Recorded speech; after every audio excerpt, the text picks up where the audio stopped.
তখন সে আন্দাজ করতে পারে যে তার ফোনটা হয়তো বা কবরের ভিতরেই পড়ে গেছে আর কি। কিন্তু এখানে অনেক মানুষজন থাকে বিধায় সে ওইরকম কিছু বলে না। তখন মানুষজন অনেক আইসা পড়ে, সেও বাসায় চলে আসে, নর্মাল সবার মতোই বাসায় চলে আসে। ঘুরতে ঘুরতে মাথা প্রায় অর্ধেকই মাথার সাইডটা ঘুরে ফেলে আর কি। ঘোরার পরে যে মোবাইলটা নেওয়ার পরে দেখে যে তার বড় ভাইয়ের মুখের লাশটা হচ্ছে মানে ঢাকা, মানে কবর দেওয়ার পরে সবসময় তো মুখের লাশ তারা মানে সবাই আর কি আমরা খুলে দিই আর কি, উন্মুক্ত করে দিই আর কি, মুখের কোনো ঢাকা ঢোকা কিছু থাকে না। কিন্তু তার ওই বড় ভাই ছোটো ভাই তখন আন্দাজ করলো যে আমরা তো মুখ খুলে দিছিলাম। মোবাইলটা নেওয়ার সময় দেখি যে মুখ ঢাকা। মুখ যখন খুলতে গেছি দেখি তার জিহ্বাটা গলার সাথে পেঁচায় আছে। তখন সে বলল যে দেখো তোমার ভাই কি কখনো খোঁজখবর নিয়ে দেখো যে তোমার ভাই কি কোনো সুদের সাথে জড়িত আসলো কিনা, বা অন্য কারো হকটা কখনো মেরা খাইছে কিনা।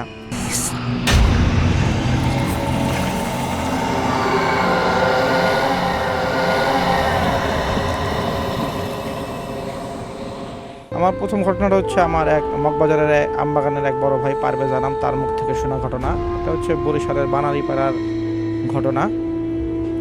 ওইখানে বরিশালে আগে খুব ধন্যাঢ্য একজন ব্যবসায়ী ছিল, মানে সে হচ্ছে খুব বড় একজন ব্যবসায়ী ছিল এবং সে সেলফোন ইউজ করত। সে দুইটা সেলফোন প্রায় 4-5টা গ্রামের ভিতরে সে আর তার ভাই হচ্ছে দুইটা সেলফোন, আর সে একটা তার ভাই একটা, দুজনে টোটাল দুইটা সেলফোন ইউজ করতো। তো হুট করে একদিন তার বড় ভাই হচ্ছে স্ট্রোক করে দুপুরের সময় মারা যায়। তখন হচ্ছে ওই মানুষদের খবর দিতে দিতে আস্তে আস্তে প্রায় মাগরিব হয়ে যায়। এশারের পরে জানাজা ঠিক করে, তখন এশারের পরে জানাজা পড়ানোর পরে এশারের পরে তাদের পারিবারিক গর্ভস্থানে কবরের মাটি দেওয়ার ব্যবস্থা করা হয়।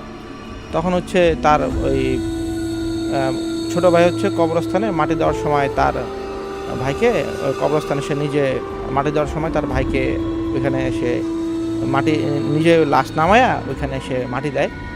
তখন হচ্ছে মাটি দেওয়ার পরে সে উঠে যায়, ওখান থেকে ওঠার পরে সে পকেটে হাত দেওয়া দেখে যে তার সেলফোনটা ওইখানে নাই। তখন সে আন্দাজ করতে পারে যে তার ফোনটা হয়তো বা কবরের ভিতরেই পড়ে গেছে আর কি।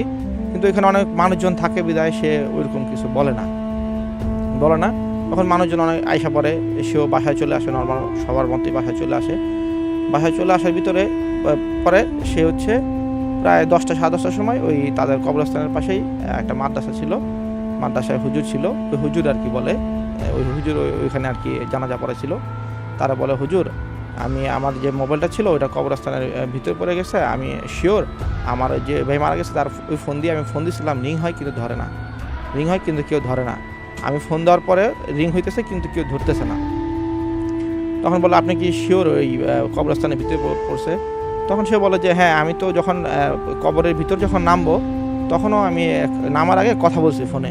কথা বলার পরে আমি কবরস্থান থেকে মাটির রেত দিয়ে যখন উঠছি, যখন আমরা চলে আসবো তখন দেখি আমার পকেট থেকে মোবাইলটা নাই, আমি শিওর যে ওইখানেই পড়ছে মোবাইলটা। তখন হচ্ছে এই হুজুর বলছে আরও 4-5 জন নিয়ে তখন ওই কবরস্থানের ওইখানে যায়।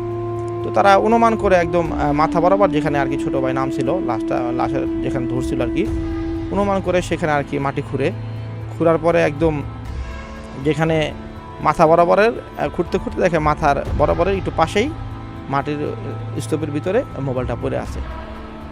ঘুরতে মাথা প্রায় অর্ধেকই মাথার সাইডটা ঘুরে ফেলে আর কি। ঘোরার পরে যে মোবাইলটা নেওয়ার পরে দেখে যে তার বড় ভাইয়ের মুখের লাশটা হচ্ছে মানে ঢাকা, মানে কবর দেওয়ার পরে সবসময় তো মুখের লাশ তারা মানে সবাই আর কি আমরা খুলে দিই আর কি, উন্মুক্ত করে দিই আর কি, মুখের কোনো ঢাকা ঢোকা কিছু থাকে না। কিন্তু তার ওই বড় ভাই ছোটো ভাই তখন আন্দাজ করলো যে আমরা তো মুখ খুলে দিছিলাম, তো এই মুখ ঢাকা কেন, মুখ তো ঢাকা থাকার কথা না। তখন হচ্ছে তার মুখটা খোলার জন্য মুখের ওই পর্দাটা একটু সরাই দেয়, নামায় দেখে যে তার ওই বড় ভাইয়ের জিহ্বাটা তার ওই গলার সাথে পেঁচায় আছে, একদম জিহ্বাটা বের হয়ে গলার সাথে পেঁচায় আছে। তখন তারা তো এটা দেখে খুব ভয় পায়। তখন হচ্ছে তারা তাড়াহুড়া করে ওইখানে তারা মাটি দিয়ে দেওয়ার পরে ওই হুজুরা দোয়া পরে ওই যার বাসায় চলে যায়। কিন্তু সে তো ছোটো ভাই, মানে তার খুব খারাপ লাগে যে তার বড় ভাই কবরে যা দেখলো জিহ্বাটা গলার ভিতরে পেঁচায় আসছে, তার সে খুব নামাজ পড়ে দোয়া কালাম করে। তখন সে ওই রাইতেই ওই গ্রামে একটা অনেক বড় হুজুর ছিল, ওই হুজুরের কাছে যায়। হুজুরের কাছে যাওয়ার পরে সে একজন বুজুর্গ আলেম মানুষ ওই গ্রামের, তার কাছে যায়। তার কাছে যাওয়ার পরে সে বলে যে হুজুর, এরকম আমার বড় ভাইয়ের তো দেখি আমার মোবাইল হারিয়ে গেছিলো, ওখানে যা যখন দেখি মোবাইলটা যখন কবরের ভিতর থেকে উঠানোর পরে যে নর্মাল তো মানুষের হচ্ছে মুখ ঢাকা থাকে, মুখ খোলা রাখে, কবর দেওয়ার পরে মুখ খোলা রাখে, কিন্তু আমার ওই ভাইয়ের হলো মুখ ঢাকা ছিল। আমরা শিওর ছিলাম যে এটা আমরা একদম খুলে রাখছিলাম, কিন্তু যখন মোবাইলটা নেওয়ার সময় দেখি যে মুখ ঢাকা। মুখ যখন খুলতে গেছি দেখি তার জিহ্বাটা গলার সাথে পেঁচায় আছে। তখন সে বলল যে দেখো তোমার ভাই কি কখনো খোঁজখবর নেওয়া, দেখো যে তোমার ভাই কি কোনো সুদের সাথে জড়িত আছিল কিনা, বা অন্য কারো হকটা কখনো মেরা খাইছে কিনা।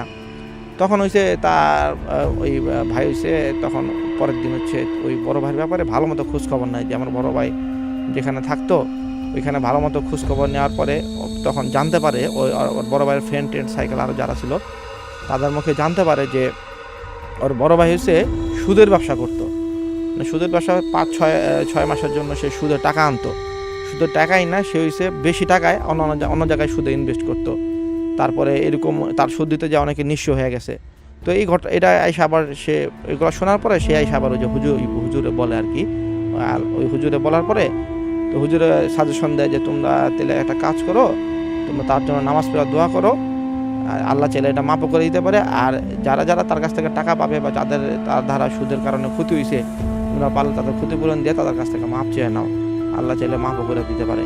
তখন তাদের কিছু সম্পদ ছিল, তাদের ক্যাশও ছিল, ওগুলো দিয়ে তারা ওই তাদের কাছে মাপ টাপ চাই আসে এবং ওই বড় ভাই এই ছোটো ভাইও খুব মানে হুজুরের কাছ থেকে দোয়া টোয়া নেয় এবং নিজেও খুব অনুতপ্ত হয় আল্লাহর কাছে, এখন পর্যন্ত সে তার জন্য দোয়া করে।